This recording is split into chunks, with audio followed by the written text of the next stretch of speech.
네, 드디어 이제 우리 누가복음으로 돌아왔습니다. 누가복음. 오랜만에 돌아왔죠. 한 1년 만에 돌아왔는데 작년에 하다가 어, 지금 오늘 읽은 말씀이 어떤 분위기에서 나온 말씀인지 혹시 아시나요? 기억하시나요? 물으면 안 되죠, 이런 거. 그 앞에서 어떤 내용이 있었습니까? 이제까지 우리 기도에 대해서 알아봤는데 여러분 한 가지 부탁드리는 것은 오늘 이제 기도 훈련이 오늘 마치죠. 1차 기도 훈련이. 네, 잘 끝까지 잘 하시고 이 기도는 좀 관성에 의해서 조금 더 지속되면 좋을 것 같아요. 그러니까 카톡에 올리라는 말이 아니고 달려 나가다 보면 바로 멈추기 어렵잖아요. 그럼 쭉 가서 어디까지 가면 제일 좋을까요? 2차 훈련까지 가면 제일 좋은 거예요. 2차 훈련 때까지 이 기도가 그냥 쭉 갔으면 좋겠어요. 그다음 힘을 받아서 한번 쭉 들어가고 이렇게 됐으면 참 좋겠다. 혹시 그렇게까지 안 되더라도 그죠? 이제 기도 훈련 끝났으니까 내일부터 기도 끝 이렇게 하면 안 되겠죠. 정말 이상한 거잖아요, 그죠? 그래서 내일부터는 뭐 스티커 붙이지 않고 완료라는 말 하지 않아도 하나님과의 이 관계를 조금 더 계속해서 유지해 나갔으면 좋겠다 하는 생각이 듭니다. 이 본문 37절 이전에는 어떤 일이 일어났을까요? 변화산 사건이 있었습니다.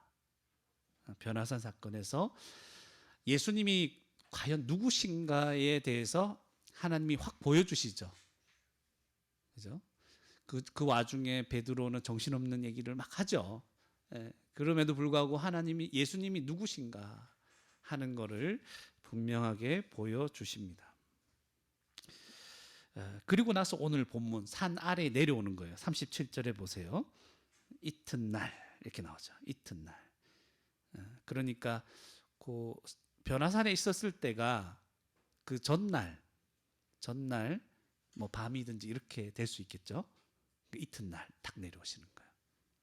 내려오시니 큰 무리가 맞을세. 많은 사람이 맞았습니다. 38절에 무리 중에 한 사람이 소리를 지릅니다. 소리 지른다는 건 어떨 때 소리 지르죠? 화가 났을 때나 너무 급할 때, 너무 큰 일이 있을 때 소리 지르죠. 소리를 지릅니다. 소리 지르면서 선생님 이렇게 얘기하는 거 보니까 예수님한테 화난 건 아닌 것 같아요. 그죠? 선생님 이렇게 하는 게 아니고 왜 그러십니까? 이게 아니고 선생님 청컨대 소리 지르면서 얘기하는 거예요. 이거 표현을 못 하겠어 지금. 어떻게 소리 지르면서 이 말을 해야 될지. 내 아들을 돌보아 주옵소서 이렇게 하는 거죠. 내 아들을 지금 사람들이 많으니까 이게 그냥 점잖게 말해서는 들리지가 않잖아요. 선생님, 내 아들을 돌보아 달라고 간절한 거죠. 이는 어떤 아들이요? 외아들, 하나밖에 없는 아들이죠. 아들이 둘이 있어도 다 귀합니다. 한 번 더 얘기할게요. 4명이 있어도 다 귀합니다. 아들이 4명이어도 그 한 아들 다 귀합니다. 외아들이니까 더 절박한 마음이 있다 생각하지 마시고 아들은 다 귀합니다. 딸도 귀합니다. 오해가 있을까봐 다 얘기하는 거예요. 딸도 귀하고 아들도 귀하고 다 귀합니다. 몽땅 귀합니다. 근데 이 아들에게 무슨 일이 있습니까? 39절에 귀신이 그를 잡아 갑자기 어떻게 한다고요? 부르짖게 하는 거예요. 부르짖는 것은 예수님 부르짖는 게 아니고 그냥 이상한 소리를 하는 거예요. 경련도 일으키는 거예요. 경련. 귀신이 하는 거예요. 이거는 특별히. 그리고 거품을 흘리게 하는 거예요. 그러니까 상하게 하는 거죠. 몸이 상하죠. 몹시 상하게 하고야 겨우 떠나가야 돼. 그러니까 완전히 실신이 될 정도로 아이가 막 거품 물고 쓰러지고 넘어져야 끝나는 거예요. 이런 일이 아들에게 있으니까 얼마나 지금 부모로서 마음에 고통이 심하겠습니까? 40절에 그래서 이제 당신의 제자들에게 그러니까 그동안 예수님의 소문이 많이 났죠. 당신의 제자들에게 내쫓아 주기를 구하였던 거예요. 그런데 어떤 일이 있었습니까? 그들이 능히 못하더이다. 못했다는 거예요. 여전히 아들이 이런 상태인 거예요. 예수께서 대답하십니다. 이게 오늘 핵심이죠. 믿음이 없고, 이 말에 대해서 제자들에게는 좀 능력이 없다 이렇게 얘기하는 게 아니라 믿음이 없기 때문에 이런 일이 일어났다 얘기하시는 거죠. 패역한 세대요. 이거 나중에 설명해 드릴게요. 패역한 세대라고 얘기합니다. 다른 말로 하면 이제 다른 구절에 보면 삐뚤어진 세대다. 바른 길을 안 가고 다른 길로 삐뚤어져서 가는 세대. 내가 얼마나 너희와 함께 있으면 너희에게 참으리요. 이 말하는 분위기는 어떤 분위기인가요? 책망하고 야단치는 분위기죠. 그러니까 너무 급해서 부모는 막 소리 질렀는데 하는 말이 이제 당신의 제자들에게 했는데 못 고칩니다 하니까 막 야단치는 거죠. 이 야단은 누구에게 대한 야단일까요? 누구에게 대한 야단일까요? 아버지? 네, 아버지도 약간 혼나야죠. 그 쫓아내지 못한 제자들과 그리고 믿음의 패역한 세대라고 그러죠. 이 시대 사람들. 그러니까 이 아버지도 포함되겠죠. 내 아들을 이리로 데리고 오라. 아들 데리고 와봐라. 그러니까 올 때 귀신이 또 가만히 놔두지 않는 거죠. 더 심하게 하죠. 그를 거꾸로 때리고 심한 경련을 일으키게 하는지라. 이렇게 하면 야, 예수님 와도 별 수 없겠다 이런 생각이 들 수 있겠죠. 그러나 예수께서 더러운 귀신을 꾸짖으시고 꾸짖으시는 거예요. 그냥. 그리고 아이를 낫게 하사. 그러니까 아이를 고통스럽게 했던 그 귀신을 쫓아내 버리시는 거죠. 그 아버지에게 도로 주시니 그때서야 사람들이 뭐라고 합니까? 하나님의 위엄에 놀라는 거예요. 이게 오늘 첫 번째 단락의 내용입니다. 그래서 오늘 이제 본문 전체에서 한 세 가지 정도를 말씀드릴 것인데 첫 번째가 뭐냐면 믿음으로 하나님의 능력 가운데 살아야 합니다. 그러니까 성도가 그렇게 해야 된다는 거죠. 교회가 믿음으로 하나님의 능력 가운데 살아야 합니다. 여기서 이제 그러니까 한 번 더 얘기해 드릴까요? 믿음으로 하나님의 능력 가운데 살아야 합니다. 여기서 이제 핵심적으로 봐야 될 게 믿음이 없고 패역한 세대인 거죠. 가만히 생각해 보면 앞에 무슨 사건이 있었다고요? 변화산 사건. 예수님이 누구신지를 확 드러내 주셨습니다. 물론 이거는 예수님과 함께 따라갔던 제자 3명에게 보여주셨죠. 그렇다고 산 밑에 있었던 제자들 아무런 여기에 대해서 이런 예수님의 책망을 듣지 않아야 될 만한 이유가 되지 않습니다. 지금까지 산 밑에 있었던 제자들은 이 변화산 사건을 경험하지는 못했지만 예수님과 함께하면서 보고 들은 것 뭐였어? 예수님이 누구신가 하는 것에 대한 문제였습니다. 예수님은 죄를 사하고 죽은 자도 살리시고 병자를 고치시고 그러면서 하나님의 아들이심을 그동안 보고 들었던 거예요. 그래서 1차적으로 이 책망은 누구에게 하는 것이다? 제자들에게 하는 것이죠. 예수님이 이러한 분인 줄을 너희가 다 알고 있는데 보여줬는데 그분을 믿지 못하고 쫓아내지 못했다는 거예요. 제자들은 쫓아낼 수 있었다 없었다? 있었다. 자기 능력으로? 아니요. 예수님이 누구신가를 믿는 능력으로 쫓아낼 수 있었다는 거예요. 그러나 이 패역한 세대라는 말 때문에 이 책망은 예수님이 누구신지 모르고 믿지 않는 사람들 전체에 대해서 그 세대 사람들에 대해서 말씀하고 있는 것입니다. 패역한 세대라는 것은 삐뚤어진 세대라고 얘기했죠. 완고한 거예요. 그러니까 결국 믿음이 없는데 안 믿으려고 하는 거예요. 삐뚤어져서 나가는 거예요. 죄인들의 특성이죠. 그래서 신명기에 보면 이렇게 표현합니다. 그들이 그러니까 이스라엘 백성들을 향해서 얘기하죠. 그들이 여호와를 향하여 악을 행하니 하나님의 자녀가 아니요 흠이 있고 흠이 없다는 게 아니고 흠이 있고 삐뚤어진 세대로다 이렇게 표현합니다. 신명기에서. 그러니까 여호와를 향하여서 악을 행하는 자들, 하나님의 자녀가 아닌 자들이 이렇게 행하는 것이죠. 그런데 이런 패역한 세대를 얘기할 때는 항상 뭐가 전제가 되어 있냐면 하나님의 오래 참으심이 전제가 되어 있어요. 하나님이 품어주시려고 했다는 거예요. 이사야 46장 4절 제가 읽어드릴게요. 너희가 노년에 이르기까지 내가 그리하겠고 백발이 되기까지 내가 너희를 품을 것이라. 이제 하나님께서 이스라엘 백성들을 품을 것이라 말씀하는 거예요. 내가 지었은즉 내가 만들었다는 거죠. 내가 업을 것이 업고 다닌다는 거예요.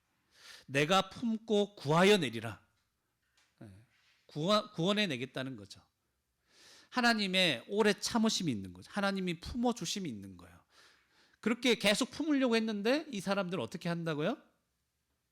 여호와께 악을 행하고 거부하고 끝까지 따르지 않으려고 하는 거예요. 그래서 지금 오늘 본문 누가복음 9장 41절에 보시면 뒤쪽에 내가 얼마나 너희와 함께 있으며 너희에게 참으리요 이 말씀이 나오는 거예요. 그러니까 패역한 세대라는 말이 한번 하나님이 얘기해 놓고 딱 왜 안 들어? 패역한 세대 이렇게 얘기하는 게 아니에요. 이스라엘 백성들 전체를 생각하게 하는 거예요. 그들이 계속 따르지 않으려고 하는 거예요. 이스라엘 백성들이 출애굽하여 가나안으로 향했죠. 근데 이 모든 과정에 하나님이 함께 하셨잖아요. 하나님께서 그들을 구원하여 내고 가나안 땅으로 인도하려고 하는데 하나님을 믿지 않고 따르지 않는 거예요. 이 모습을 그려주는 단어가 패역한 세대라는 거예요. 패역한 세대는 가나안으로 들어가지 못합니다. 패역한 세대는 하나님의 구원과 안식을 경험하지도 못합니다. 오늘 말씀의 표현으로는 하나님의 위엄을 경험하지 못하는 거예요. 하나님의 능력을 경험하지 못하는 거예요. 믿음이 없는 세대, 믿지 않는 것. 네, 목사님 보세요. 네, 믿지 않는 자는 하나님의 능력을 어떻게 한다? 경험하지 못하는 거예요. 하나님의 위엄을 경험하지 못하는 거죠. 현재 우리의 신앙생활은 어떤지 한번 생각해 봤으면 좋겠습니다. 하나님의 능력을 경험하고 있습니까? 이게 이제 그냥 멀리 있는 말이 아니라 이 사람들은 예수님에게 책망 한번 듣고 나서 그제서야 뭘 봤어요? 하나님의 위엄을 경험했죠. 우리는 경험하고 있나요? 근데 이 하나님의 능력이라고 했을 때 오해하는 것들이 좀 많아요. 눈에 보이는 그런 기적들 위주로 생각하는 경향이 있어요. 기적들이 일어나야 하나님의 능력이 있다. 그래서 병이 고쳐진다든지 귀신이 실제로 쫓겨져 나간다든지 또 우리의 삶 가운데 여러 가지 성공이 이루어지고 뭔가 대단한 일이 확 안 되던 막 해결이 안 되는 문제가 확 해결된다거나 이런 것들만 주로 하나님의 능력이다 이렇게 생각하는 경향이 있습니다. 그렇다면 제가 한번 질문해 볼게요. 그러면 이런 하나님의 능력이 가장 많이 나타나는 곳이 어딜까요? 병원 아니에요? 병원에서 하나님의 능력이 가장 많이 일어나고 대기업, 예를 들어 막 성공이 일어나 대기업, 그죠? 돈 많이 버는 유튜버, 연예인에게 하나님의 능력이 많이 나타나죠. 뭔가 성공이 막 일어나잖아요. 그죠? 그 이상하잖아요. 하나님의 능력이 병원에서 핵심적으로 일어나고 뭐 이렇게 되는 거예요. 물론 오늘 본문과 같이 눈에 보이는 기적, 여러 가지 일들도 나타날 수 있습니다. 하나님의 능력이. 나타날 수 있어요. 근데 뭔가 여기서 잘 모르면 오해를 할 수 있는 거죠. 하나님의 능력을 성경을 보면서도 자꾸만 이런 것들에만 집중해서 생각하는 이유가 바로 인간의 죄성과 연결되어 있습니다. 그러니까 오늘 분명하게 귀신이 쫓겨나가는 장면이 나오잖아요. 그러니까 자꾸만 하나님의 능력을 거기에만 집중해서 보는 거예요. 주님의 능력은 이런 거다. 귀신 쫓아내고 병을 고쳐주고.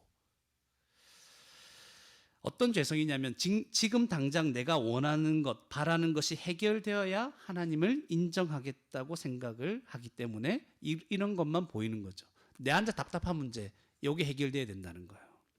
내가 관심이 없는 곳에 아무리 크고 놀라운 일이 일어난다 하더라도 우리는 잘 놀라지 않습니다.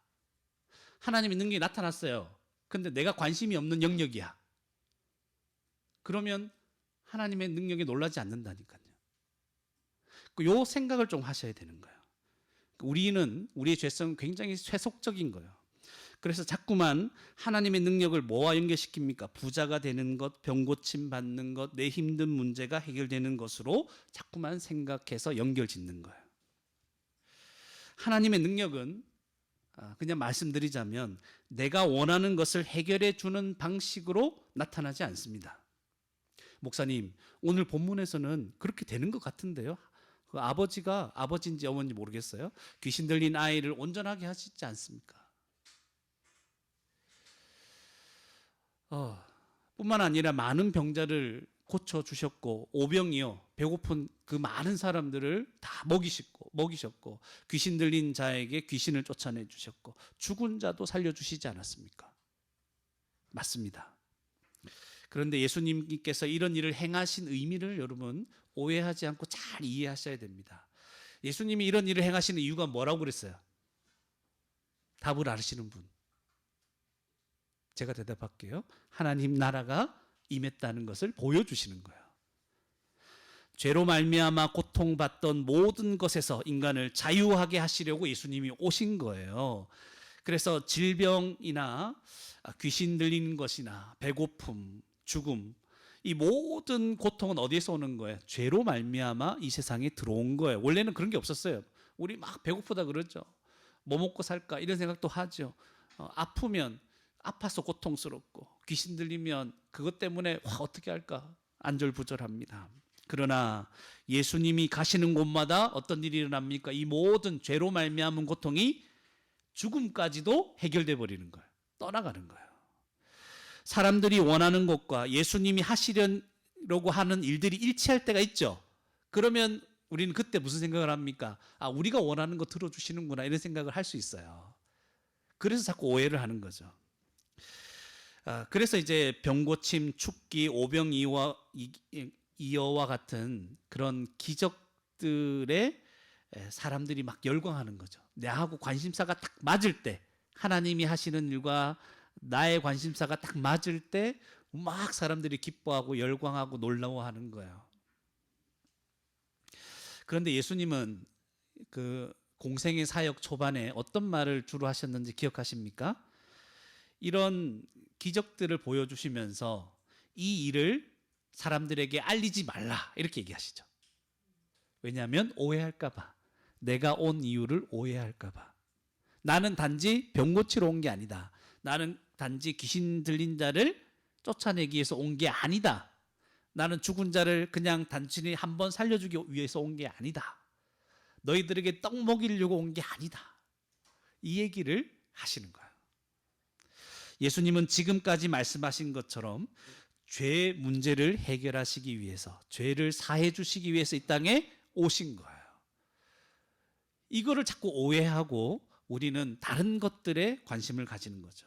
하나님의 구원 역사의 중심에 누가 있는 거예요? 예수님이 있고 그 가운데 십자가가 있는 겁니다. 예수님의 십자가가 바로 진정한 하나님의 위엄이요 하나님의 능력이라는 거예요.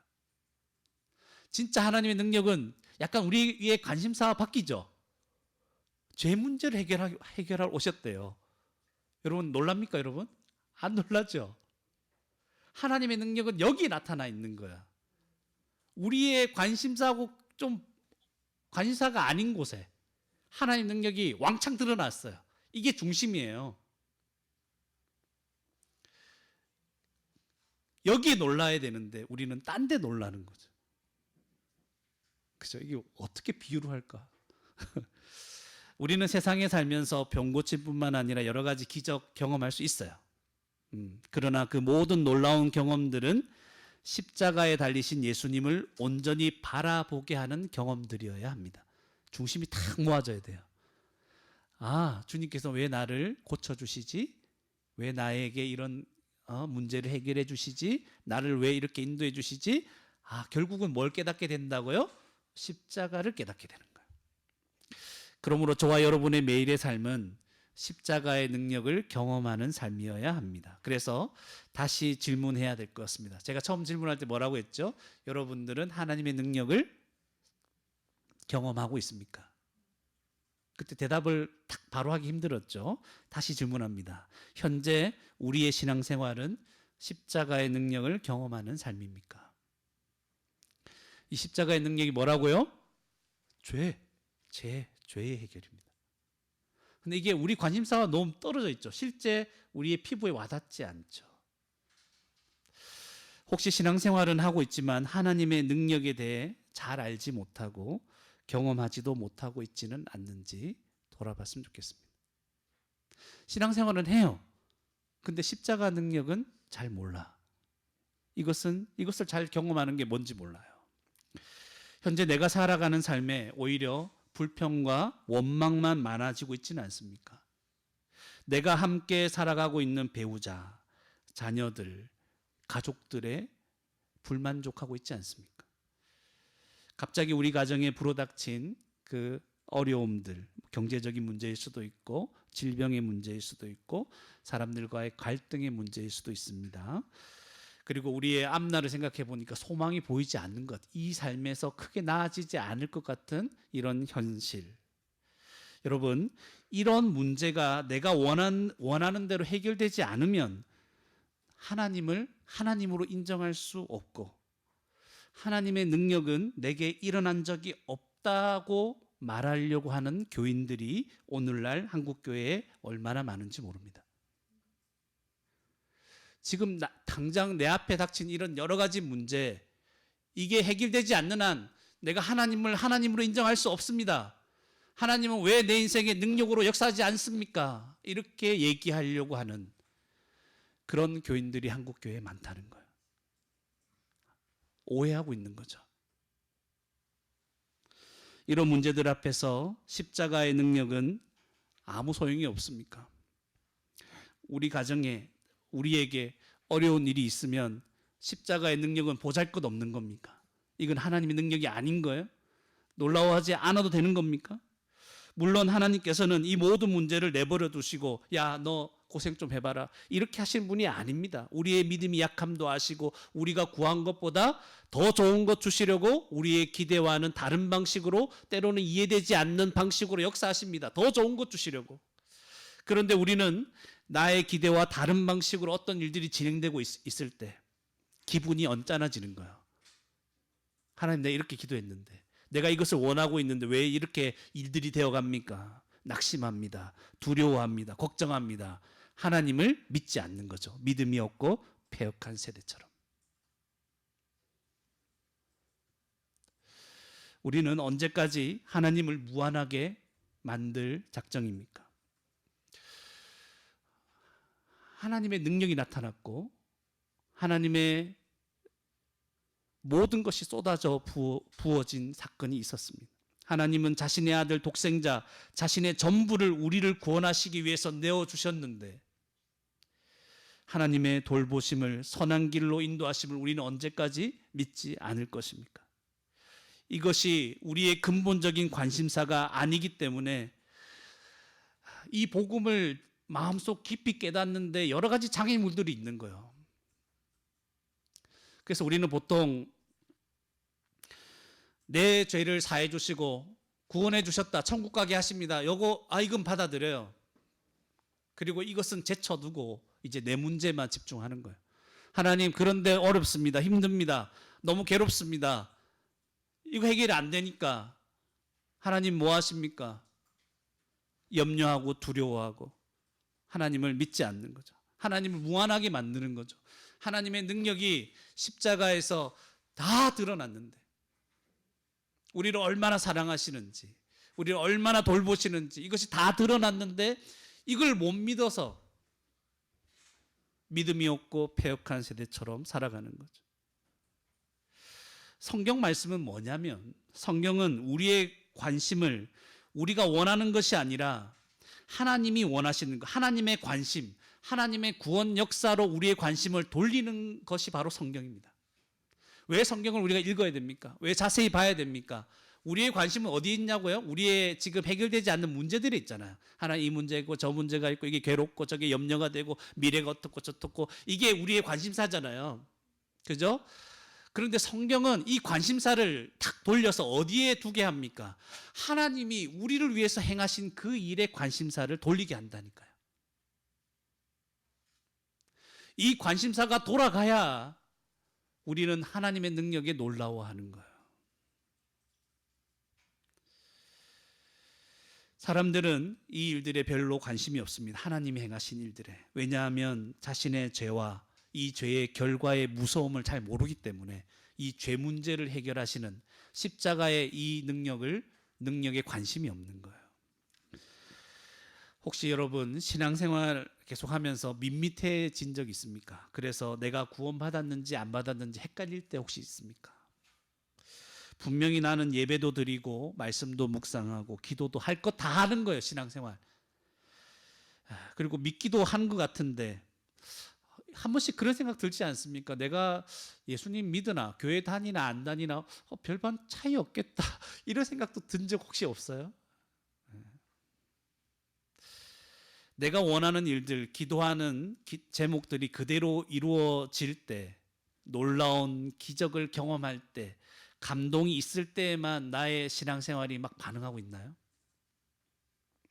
그것이 내 뜻대로 안 되면 신앙생활이 밋밋해서 내가 믿는 게 맞는가? 내가 예수님 믿고 안 믿고 별 차이 없겠다. 괜히 믿었나? 이런 생각이 들 때 있습니까? 한 번쯤 있을 거예요. 나에게 어떤 특별한 일들이 일어나 기적 같은 게 일어나야 막 주님께 열정이 생기고 그렇지 않으면 하나님은 침묵하시나 보다. 힘이 없어집니까? 이런 일들이 다 믿음이 없고 패역한 세대의 모습인 거죠.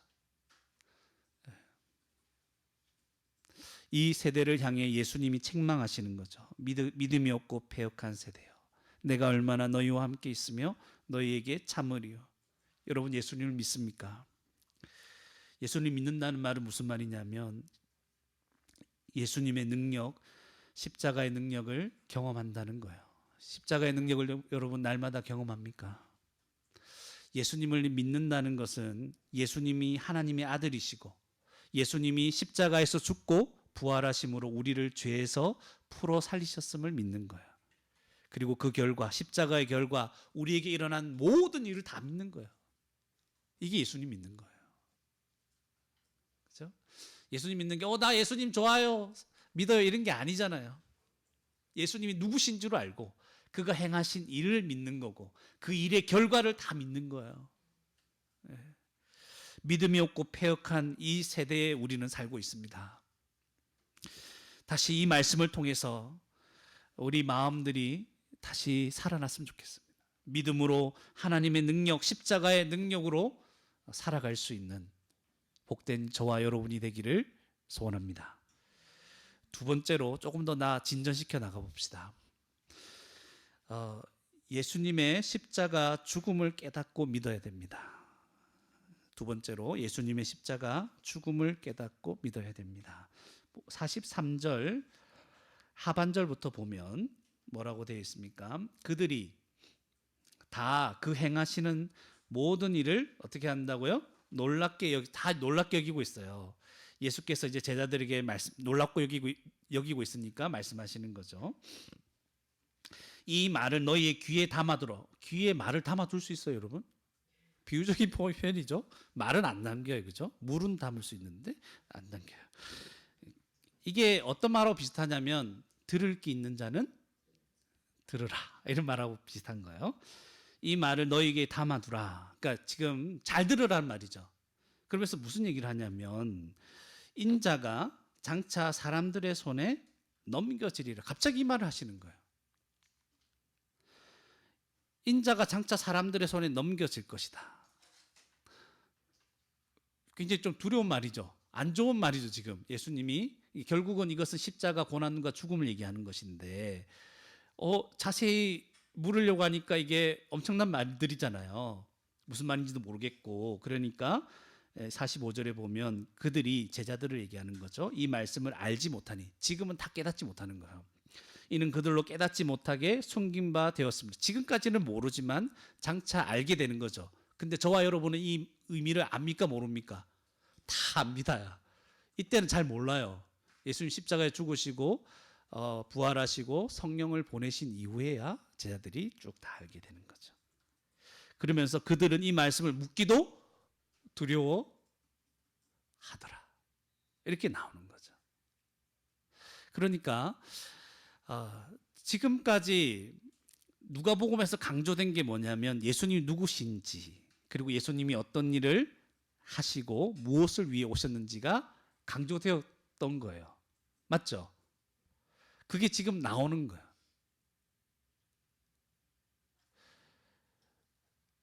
그런데 지금 이 말씀에서 우리가 알게 되는 건 뭐냐면, 바로 앞에 사건, 귀신 들린 자 아이에게 귀신 들렸잖아요. 예수님이 그 귀신을 쫓아내시면서 책망하셨던 이 말씀, 믿음이 없고 패역한 세대,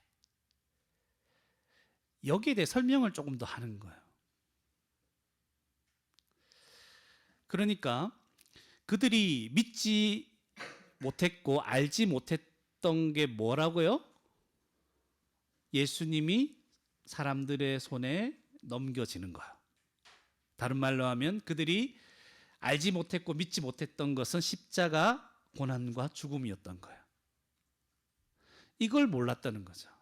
가르쳐 주시는 거죠. 그래도 깨닫지 못하고 묻기도 두려워하는 상황. 제자들은 나중에는 알게 돼요. 근데 믿음이 없고 패역한 세대는 결국 모르게 되는 거죠. 예수님을 믿는다는 건 뭐예요? 예수님의 십자가 죽음을 믿는다는 거죠. 그래서 예수님을 믿음으로 무엇을 누리게 되는 거예요? 단순히 하나님의 능력이 아니라 십자가 능력을 누리게 된다는 거예요. 경험하는 거예요. 그래서 이제 제가 자세히 한번 얘기해 드릴게요. 예수님의 십자가가 이룬 게 뭡니까? 죄사함이죠. 우리가 양자됨, 하나님의 자녀가 되었죠. 그래서 우리가 하나님을 아버지라 부르죠. 그래서 기도에 응답하시죠. 우리를 선하게 인도하시죠. 성도들이 예수님 안에서 하나가 되었죠. 교회죠. 그리고 하나님 나라를 상속받게 되었죠. 뭐 교회 안에서 또 해야 될 일 많죠. 성령 은사를 주셔서 막 하나님 나라의 풍성을 누리게 하시잖아요. 그리고 거룩하게 살 수 있는 능력을 주시고 하나님이 보호해 주시고 인도해 주시고, 그리고 서신서에 나타난 모든 명령들, 이렇게 하라 저렇게 하라, 이걸 행할 수 있는 능력, 이렇게 따라 살 수 있는 능력을 주셨습니다. 새 마음을 주셨고, 마음에 하나님의 법이 새겨지게 하셨고, 죄를 짓는 것을 막아주시고, 죄를 지으면 회개하게 하시고, 구원에 이르는 지혜를 얻게 하시고, 성화되는 삶을 살다가 마지막에 영화롭게 되게 하십니다. 하나님 나라에 대한 소망을 가지고 살아가게 하시고, 날마다 담대하게 하나님 앞에 나아가게 하십니다. 대충 말해도 이 정도입니다. 십자가가 이룬 것이에요. 십자가의 능력이 이런 거예요. 그러니까 믿음이 없고 패역한 세대라는 예수님의 책망을 귀담아 듣고 우리가 해야 될 일이 뭘까요? 이 말이 우리 가운데 좀 찔린다면 우리가 해야 될 일은 무엇입니까?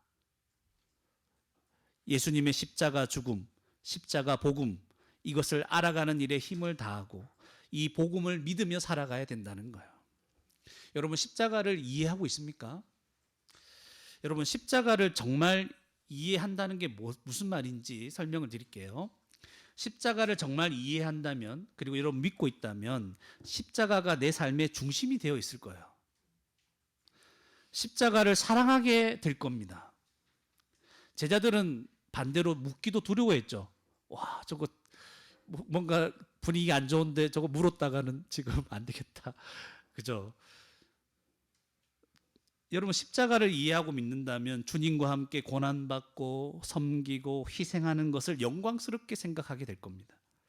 그리고 내 인생에 일어나는 모든 일을 해석하거나 판단하거나 결정할 때 십자가 은혜를 중심에 두고 하게 될 것입니다. 십자가 은혜의 기초에서 내가 이때 화를 낼 것인가 참을 것인가, 이렇게 어떻게 할 것인가 다 결정하게 되는 거예요. 십자가 복음을 알아가는 일에 여러분 최선을 다해야 됩니다. 여러분, 제가 이렇게 말하는 것은 여러분이 이 복음의 대략적인 내용을 모르기 때문에 하는 말이 아니죠. 제가 가르쳤잖아요. 대략적인 내용을 모르기 때문에 하는 말이 아닙니다. 여러분이 지금도 배우고 있고 배운 모든 복음, 그리고 반복해서 그리고 앞으로 더 폭넓게 배울 모든 십자가 복음을 어떻게 하라는 거예요? 진지하게 들어야 된다는 거예요. 진지하게 들으시고 생각하고 아니면 또 들으시고 마음에 새기고 붙들어라는 말씀입니다. 복음을 알아가는데 최선을 다해야 됩니다. 이게 우리를 살릴 겁니다.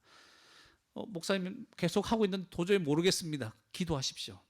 복음을 알고자 하는 자녀의 기도를 하나님이 외면하시겠습니까? 천만에요. 그 복음을 확 깨닫게 해주실 겁니다. 그래서 십자가의 능력을 날마다 경험하고 누리는 복된 인생이 되게 하실 것입니다. 믿으시기 바랍니다. 복음 별거 아니라고. 아니에요. 복음 알아가는 맨날 공부만 한다고. 그게 아니라니까요. 이 말씀이 우리를 소성케 하고 새롭게 하는 거예요. 네. 여러분, 십자가의 능력을 경험하고 누린다는 것은 무슨 말이냐면 십자가에서 이루어진 일을 우리 삶에서 경험한다는 거예요. 십자가에서 이루신 일이 우리 삶에서 경험이 되어지고 누려진다는 것이죠. 그러니까 십자가에서 이루신 게 뭐라고요? 죄 사함을 받았잖아요. 하나님의 진노와 심판을 이제 더 이상 두려워하지 않게 되는 거예요. 이게 십자가 능력입니다. 이해갑니까? 안 두려워해. 옛날에는 요한계시록 생각하면 두려웠어요. 밤에 막 이렇게 천둥치고 막 비바람 불 그럴 때 있었어요. 옛날에 제가 초등학교 때였어요. 그래 성경은 읽어야 되니까 읽었는데 요한계시록이었어요. 그때 뭐 용도 나오고 뭐 이상한 뭐 복잡하게 나오더라고. 와, 이게 성경이 왜 이렇게 두려울까? 막 근데 그때 하필이면 비도 오고 막 천둥도 치더라고. 와, 이게 어떻게 하나? 두렵고 막 그랬어요. 더 이상 그게 두려운 게 아니고. 하나님이 예수님이 다시 오시는 게 두려운 게 아니고 심판이 두렵지가 않은 거예요. 내가 양자가 되어서 하나님의 자녀가 되어서 하나님의 아버지예요. 그래서 하나님의 돌보심과 내 기도에 응답하심과 나를 선하게 인도하신 것 의심하지 않아요. 그래서 어떤 상황에서도 평안을 누릴 수 있는 거예요. 십자가 능력을 누리는 거죠. 성도들의 하나됨, 교회가 있었죠. 교회를 통해서 하나님이 누리게 하실 하나님 나라, 이걸 더 소망하고 더 애쓰게 되는 거예요. 하나님 나에게 은사 주신 것을 믿고 살아가는 거죠. 하나님 나라를 우리가 상속받게 될 것입니다. 그래서 세상의 것들을 더 이상 부러워하지 않습니다. 이게 십자가 능력이에요. 이 십자가 능력이 없으면 다 부럽죠. 뭐 나보다 잘 사는 사람 다 부럽죠. 안 그래요? 부러워, 배 아파 죽겠죠. 저는 지금 배고파 죽겠어요. 그런 거야. 거룩하게 살 수 있는 능력입니다. 그래서 우리가 때로 넘어지지만 다시 일어나서 순종할 수 있는 그런 십자가 능력을 경험하는 거예요. 하나님의 보호하심과 인도하심이 있습니다. 그래서 두려움과 염려에서 벗어나는 거예요. 어떤 상황에서도 안심이 되는 거예요. 주님이 나를 인도하고 보호하시는구나. 서신서에 나타난 모든 명령을 따라 살 수 있게 하셨다고 했잖아요. 그러니까 서신서에 나타나는 그 명령들을 볼 때마다 더 이상 부담이 되는 것이 아니라 감사가 되는 거죠. 왜냐하면 내가 이런 일을 할 수 있다고? 우와, 주님 나를 이렇게 만드셨구나. 이게 다 십자가 능력이에요. 이거 안 믿는 사람한테 이런 뭐 성경 말씀 갖다 대보세요. 부담스럽다, 미치겠다 이렇게 얘기하죠. 우리는 감사한 거죠. 우리에게 새 마음을 주셨습니다. 마음에 하나님의 법이 새겨졌습니다. 나 같은 자가 이런 마음을 가지고 산다고 여러분 생각해 보셨어요? 옛날에는 진짜 악한 생각하고 막 이상한 그죠? 머리 굴리며 살았는데 내가 이렇게 선한 마음을 가지고 산다고? 와, 십자가 능력인 거 이게. 죄를 짓는 걸 막아주십니다. 지으면 회개하게 하십니다. 죄에서 우리를 지켜주시는 것을 경험하는 것, 십자가 능력이죠. 구원에 이르는 지혜를 얻게 하십니다. 그래서 복음을 아는 지식이 나에게 가장 고상한 것이 되어버린 거예요. 성화되는 삶을 살다가 마지막에 영화롭게 됩니다. 여러분, 성화되는 삶의 기쁨을 아십니까? 거룩하게 살면 기뻐요. 정말 기뻐요. 마음이 자유가 있어요. 매이지 않아요. 정말로. 거룩하게 살면 하나님이 나를 간섭하시는 것이다 생각하는 사람들이 있는데 오해입니다. 조금 더 돌아와 보세요. 기쁩니다. 영화롭게 된다는 것이 그래서 더 소망됩니다. 와, 완전히 변화된 사람들이 천국에 가득 차 있구나. 그래서 거룩하게 살아가는 것이 오히려 주님 나라를 더 소망하게 합니다. 이와 같은 하나님의 능력, 십자가 능력을 날마다 경험하고 누리며 살아가는 저와 여러분이 되기를 바랍니다. 마지막으로 짧게 한 가지 더 말씀드리겠습니다. 세 번째로, 믿음 없는 어리석은 삶을 경계해야 됩니다. 46절에서 50절 말씀을 보면 46절에 제자 중에 누가 크냐? 지금 굉장히 진지한 말 하고 있는데 갑자기 어떤 일이 일어납니까? 제자 중에서 누가 크냐 하는 변론이 이제 일어나는 거예요. 네가 크냐 내가 크냐, 그죠? 뭐 몸집이 큰 거 이런 게 아니에요, 그죠? 47절에 예수께서 그 마음에 변론하는 것을 아시고 마음에 변론하는 것을 아십니다, 주님이. 그래서 예수님이 어떻게 하시냐면 어린아이 하나를 데려다가 자기 곁에 세우는 거예요. 이런 표현들이 다 중요합니다. 그들에게 이르시되 누구든지 내 이름으로 이런 어린 아이를 영접하면 나를 영접함이요 누구든지 나를 영접하면 곧 나를 보내신 이를 영접함이라. 너희 모든 사람 중에 가장 작은 그가 큰 자니라. 뭔가 알 것 같기도 하고 모를 것 같기도 하고 그런 말이죠. 이건 무슨 말이냐면, 누가 크냐는 말은 무슨 말이냐면 누가 하나님과 예수님께 가깝냐는 거예요. 누가 하나님이 더 사랑하냐는 거죠. 누가 하나님께서 예수님께 더 큰 은혜를 베푸느냐 하는 거예요. 내가 더 가깝다, 하나님과. 내가 예수님과 더 가깝다. 왜 이런 얘기를 할까 생각을 해보시면 앞에 무슨 사건이 있었다고요? 변화산. 새 제자들만 갔잖아요. 그죠? 그러니까 약간 차이가 느껴지죠. 수제자들과 아닌 사람들과. 그래서 변화산에 올라갔던 제자들과 산 아래에 있었던 제자들 사이에 이러한 논쟁이 일어났을 가능성이 많은 거예요. 예수님은 이 문제를 어떻게 해결하냐면 어린아이 하나를 자기 곁에 세우는 거예요. 누가 나와 가깝냐? 그래서 곁인 거예요. 아시겠죠? 누가 나와 가깝냐? 자기 곁에 세우시고, 나와 가까운 자는 이 어린아이를 영접하는 자다. 누가 어린아이를 거들떠나 봅니까? 이 어린아이를 영접하는 자는 무엇과 같은 거예요? 앞에 십자가를 생각하셔야 돼요. 십자가에서 자신을 내어주신 것, 십자가를 결국 이해하는 거예요. 다시, 이 어린아이를 누가 거들떠 봅니까? 그런데 이 어린아이를 영접한다는 건 어떤 사람입니까? 주님이 나 같은 자를 대신해서 십자가에서 죽으셨듯이 이 작은 자 하나를 사랑하는 마음이 생기는 거예요. 그러니까 십자가 원리가 그대로 내 삶으로 확 내려와 있는 자. 다른 말로 하면 십자가를 믿는 자죠. 아는 자죠. 그런데 이 어린아이를 영접하는 자는 곧 누구를 영접하는 자다? 예수님을 영접하는 자다. 예수님과 가장 가까운 자인 거예요, 이게. 진짜 큰 자는 누구입니까? 예수님을 영접하는 자. 이 어린아이도 십자가의 마음으로 품는 자. 예수님의 십자가 고난을 믿는 자. 그런 자는 누구와 가까운 자입니까? 마지막에 나를 보내시니 누구요? 하나님. 변화산에서 만났던 그 하나님과 가까운 자인 거예요. 그래서 너희 모든 사람 중에 가장 작은 그가 큰 자다. 가장 십자가를 믿고 밑에서부터 이렇게 어린 아이 하나를 영접하면서 품고 사랑하는 자가 그런 자인 거죠. 십자가 복음을 깨닫고 믿는 자는 십자가의 원리로 살아가는 거예요. 그러나 이 복음을 믿지 않는 자는 어리석은 삶을 살아갑니다. 누가 크냐 싸우고 난리가 나는 거예요. 오늘날 자신의 여러 가지 경험으로 마치 자기는 누구보다도 하나님과 가까이 있다 이렇게 얘기하는 사람들이 있습니까? 없습니까? 제법 많습니다.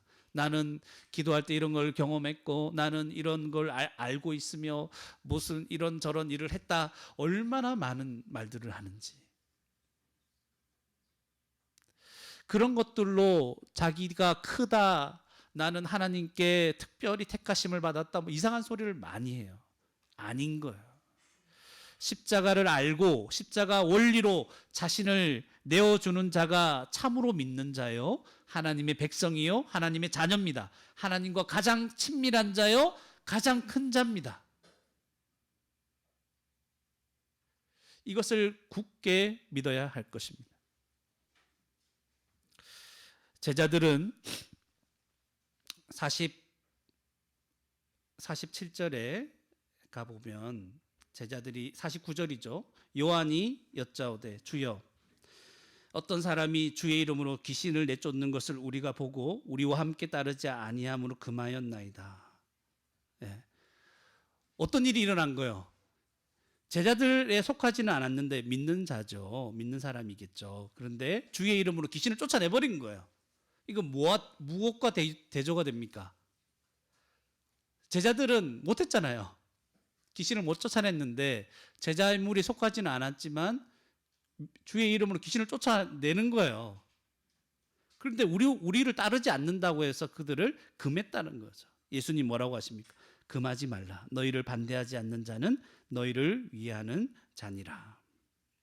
그러니까 제자들은 자기들이 예수님과 함께 있다는 약간 특권의식 같은 게 있는 것 같아요. 다른 사람을 배척하는 잘못을 범하는 거죠. 예. 우리도 조심해야 됩니다. 예. 우리를 통해서만 하나님이 일하지 않는다는 거. 나를 통해서만 하나님이 일하지 않습니다, 여러분. 그죠? 우리가 안 되면 하나님은 다른 사람들 통해서 역사하십니다. 그러니까 여러분들이 뭔가를 주님 위해 살 수 있을 때 하시는 게 가장 복된 거예요. 이해가시죠?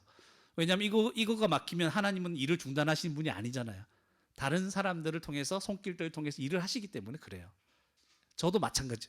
제가 안 한다 그러면 뭐 다른 더 좋은 분이 오죠 뭐. 그죠? 그러니까 하나님의 교회인 거예요. 이 교회는 이단이 아니고 하나님의 교회인 거예요. 한국 교회의 많은 동력자들을 우리는 인정하고 응원하고 함께 가야 합니다.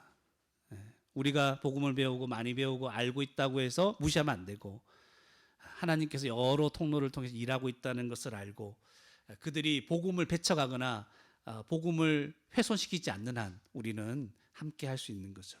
우리의 목적은 우리를 드러내는 것인가요? 아니죠. 하나님의 영광을 드러내는 것입니다. 복음을 드러내는 것입니다. 그래서 우리가 이 십자가의 원리로 살아가야 되는 거죠. 십자가의 원리로 살아가지 않으려면 자꾸 우리는 특권의식에 빠져가지고 우리만 하나님이 사용하신다 이런 생각에 빠지는 거예요. 어떤 사람은 기도 많이 하면 내 기도만 사용하신다. 아니에요. 하나님은 그런 분이 아니에요. 우리가 십자가 복음을 믿고 그 믿음의 원리로 살아가고 그 믿음 때문에 십자가의 능력을 날마다 누리며 살아가기를 원하십니다. 하나님께서. 이 복된 삶을 믿음으로 누릴 수 있는 저와 여러분이 되기를 주님의 이름으로 축원합니다. 함께 우리 말씀을 생각하시면서 기도하시겠습니다. 우리 기도하실 때 하나님 믿음으로 하나님의 능력 가운데 살아갈 수 있도록 인도해 주시기를 원합니다.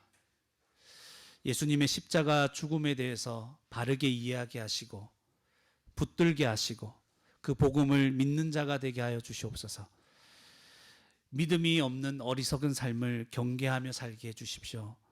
그래서 십자가의 복음의 원리로 우리의 삶을 하루하루 살아갈 수 있도록 하나님 인도해 달라고, 십자가가 말하는 이 모든 것을 다 받아들여서 정말 하나님께 제일 가까운 하나님의 자녀로서 이 땅을 살아가는 복된 자가 되게 해달라고 우리 같이 말씀을 생각하시면서 기도하시겠습니다.